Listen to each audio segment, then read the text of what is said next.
अस्सलाम वालेकुम मेरे समझदार पाकिस्तानी। मेरा नाम रेहान तारिक है और आप मेरा यूट्यूब चैनल और फेसबुक पेज देख रहे हैं। करोड़ हा दरूद आका दो जहां नबी मेहरबान मोहम्मद मुस्तफ़ा सल्लल्लाहु अलैहि वसल्लम पर।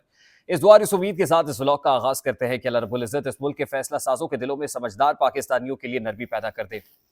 साबिक वजीर आजम नवाज शरीफ के भाई जो मौजूदा वजीर आजम है शहबाज शरीफ ने एक ऐसा फैसला किया है जिसके बाद नवाज शरीफ का पाकिस्तान छोड़कर लंदन फौरी जाना बनता है, क्योंकि उससे पहले एक ऐसा शख्स जिसने नवाज शरीफ की हुकूमत का तख्ता उल्टा, जिसने नवाज शरीफ को जिला वतन होने पर मजबूर किया, जिसने नवाज शरीफ की जिंदगी तंग कर दी, उस एक आदमी को शहबाज हुकूमत ने नवाज दिया है। तो फिर मैं कैसे ना कहूं कि शहबाज हुकूमत असल में हाइब्रिड प्लस गवर्नमेंट है, ये Tehreek Insaf plus military government है, तो ये कहना गलत नहीं होगा।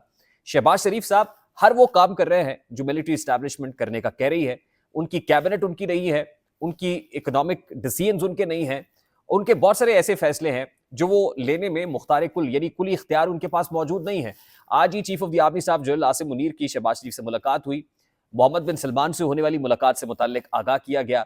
मैं आपको क्या क्या बताऊं कि किस किस डोमेन में फैसले एस्टैब्लिशमेंट कर रही है, शहबाज शरीफ का कोई फैसला नहीं है। और आज ही इमरान खान से मुताल्लिक एक सीनियर सहाफ़ी तजियाकार ने एक बड़ा इंकशाफ किया है। इमरान खान से जो लोग मुलाकात करने के लिए डाला जेल पहुंचते हैं, अब इमरान खान साहब की तरफ से क्या जवाब एस्टैब्लिशमेंट को दिया गया है, एग्जैक्ट टू बी प्रिसाइज वो स्टेटमेंट भी आपके सामने रखेंगे। लेकिन उससे पहले मैं इंतहाई अदब से आपसे रिक्वेस्ट करता हूं कि अगर आपने हमारा चैनल सब्सक्राइब नहीं किया तो चैनल को सब्सक्राइब कर लें। अगर वीडियो पसंद आए तो लाइक और शेयर करना इसलिए मत भूलिएगा कि इससे हमारा मैसेज तक पहुंचता है। और अगर बेल आइकन प्रेस करेंगे तो ऐसी बहुत सारी वीडियोस बर वक्त और तवातुर से आपकी निगाह से गुजरती रहेंगी। मेरे समझदार पाकिस्तानियों में हालिया असना में आपको बता चुका हूं कि बहुत सारे ऐसे ओहदे हैं जिस पर सर्विंग या रिटायर्ड जर्नैल काम कर रहे हैं। NDMA, SUPARCO, Pakistan telecommunication authority, even chairman वापडा, ये ऐसे ओहदे हैं जिसके ऊपर कोई रिटायर्ड या हाजिर सर्विस जर्नल इस वक्त ड्यूटी कर रहा है। अब एक और ओहदा रह गया था जिस पर वैसे एक रिटायर्ड या हाजिर सर्विस जर्नैल ड्यूटी देता है, लेकिन उस ओहदे को भी एक बड़े ताकतवर जर्नैल से पुर कर दिया गया है। जाहिर है ये appointment purely prime minister of Pakistan करते हैं क्योंकि वफाकी तैनाती है, यानी शहबाज शरीफ साहब ने ये अपॉइंटमेंट की है। देखने में तो शहबाज शरीफ ने की है, लेकिन पीछे कोई और है। जाहिर है सरियाई ना मेरा अक्स है, पसियाई ना कोई और है, मैं ख्याल हूं किसी और का, मुझे चाहता कोई और है। ये शहबाज शरीफ साहब के ऊपर बेन ही दुरुस्त बैठता है। शहबाज शरीफ साहब ने चेयरमैन पीपीएससी यानी पाकिस्तान जो पब्लिक सर्विस कमीशन है, उसका जो चेयरमैन है वो अपॉइंट कर दिया है। और ये चेयरमैन साहब है जनाब lieutenant general retired Mohammad Aziz साहब।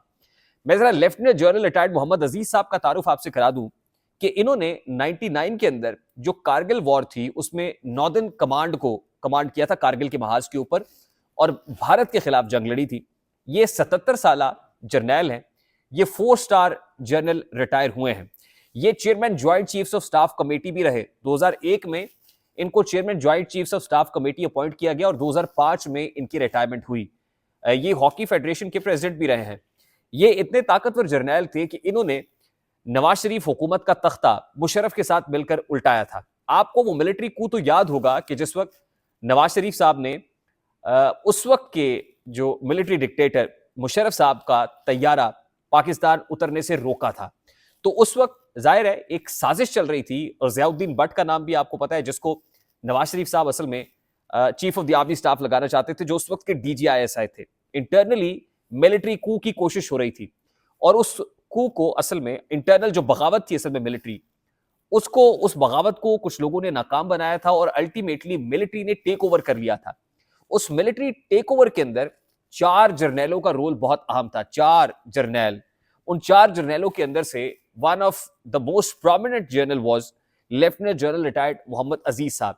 यही वजह है कि उसके बाद मुशर्रफ साहब के दौर में 2001 में उनका जो मिलिट्री रूल है आने के बाद, ताले आजमा का नवाज शरीफ की हुकूमत का तख्ता उलटने के बाद इन जनरल साहब को, भाई साहब को, lieutenant general retired Mohammad Aziz साहब को chairman joint chiefs of staff committee लगा दिया गया था। तो आप अंदाजा कर लीजिए कि ये उस वक्त नवाज शरीफ साहब के अगेंस्ट किस तरीके से बरसरे पैकार थे।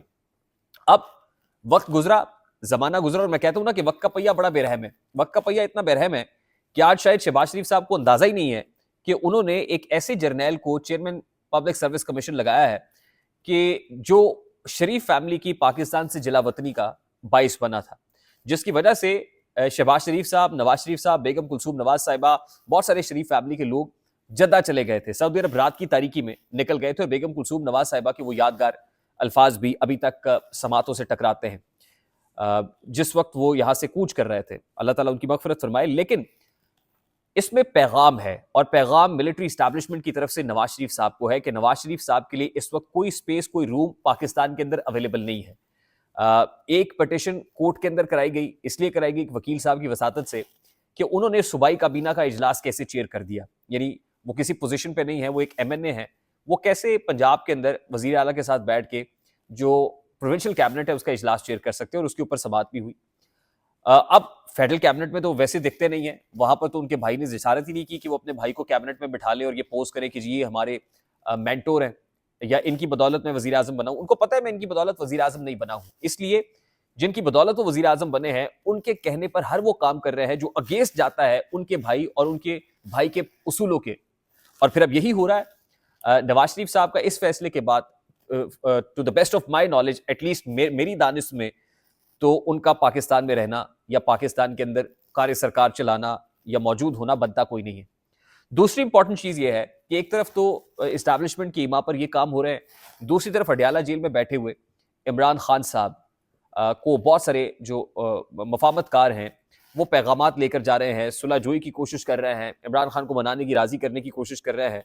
लेकिन कुछ ही देर पहले हामिद मीर साहब ने एक इतराफ़ किया है, और वो ये कहते हैं, यानी वो एक इंकशाफ किया है, वो ये कहते हैं कि बहुत सारे लोग जो पैगामात लेके इमरान खान साहब के पास पहुंचे, तो इमरान खान साहब ने उन लोगों को, जिसमें उनकी अपनी पार्टी के लोग भी शामिल हैं, जिसमें न्यूट्रल जो कहते हैं खुद को वो भी शामिल हैं, उनको ये कह दिया है कि अडयाला जेल से मेरी डेड बॉडी तो जा सकती है, लेकिन मैं नवाज शरीफ की तरह डील लेके बाहर नहीं जाऊंगा। यानी इसका मतलब ये है कि कुछ लोग ये प्रेशराइज कर रहे हैं कि अडयाला से निकलें, फौरी तौर पे निकलें, वो कहाँ जाना है, आगे डील में कि मुज़मिरात क्या है, कॉम्पोनेंट्स क्या है। लेकिन ये बबांगे दोहल वो कह रहे हैं, और जाहिर है उनके स्टेटमेंट से भी ये झलकता है कि मजीद 4 से 6 महीने वो कहते हैं मैं जेल में हूँ, और ये हुकूमत भी 4 से 6 महीने ही रहेगी, उसके बाद हुकूमत चेंज हो जाएगी। और मैं फिर समझता हूँ कि इंटरनेशनल एस्टैब्लिशमेंट में होने वाली जो तब्दीलियाँ हैं, इमरान खान साहब उसको भी फोर्स ही करते हैं, और उनको लगता है कि इंटरनेशनल एस्टैब्लिशमेंट में जैसे ही कुछ तब्दीलियाँ होंगी, जैसे ही मामला चेंज होंगे, वैसे ही ना तो ये हुकूमत टिकेगी और ना ही जो है उनके जो मामलात हैं वो बाकी रह सकेंगे। तो आई होप कि खबर आप तक पहुंची होगी। अगर पहुंच जाए तो वीडियो को लाइक और शेयर करना मत भूलिएगा। चैनल पे नए हैं तो चैनल को सब्सक्राइब कर दीजिएगा, बेल आइकन जरूर दबाइएगा। मुझे रेहान तारिक को इजाजत दीजिए, अपना बहुत सारा ख्याल रखिएगा। अस्सलाम वालेकुम।